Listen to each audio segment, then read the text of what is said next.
ada kita buat kitchen cabinet. Sekarang ini nak repair pintu sedikit. Pintu ada rapat lah. Ada rapat. So kita terima panggil Leh tadi. WhatsApp. Customer WhatsApp. Lepas tu kita datang terus lah. Sambil ke mana tadi? Ke Puchong. Assalamualaikum. Assalamualaikum. Sambil dekat lah kakak tadi. Dekat Puchong tadi. Kenapa tiba-tiba? Nak balik tadi. Tiba-tiba lah. Ni dah cantik ni, tukar pintu. Tukar. 3 pintu. 4. Ni. Rapat sini lah. Ni rapat dia.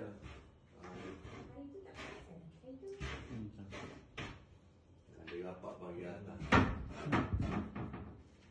Kena naik ni. Sebelah dulu. Ni kena pakai tangga ni. Pakai tangga. Tangga je. Pandailah, ubahlah barang yang ada kat angkat dia, kau tak letak dah kat belakang sana.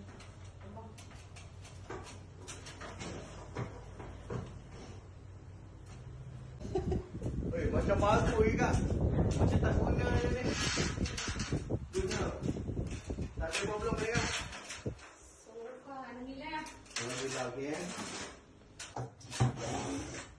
Jari-jari guna turun kau takut tak ingat. Cara pasang macam mana. Cara apa ni. Letak macam mana.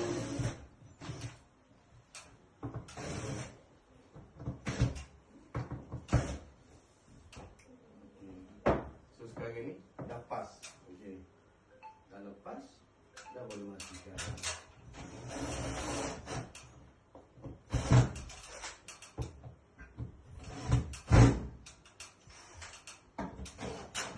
Tapi pelik tak? Macam mana pintu ni dia berhenti akak? Kita sibuk kejar dunia.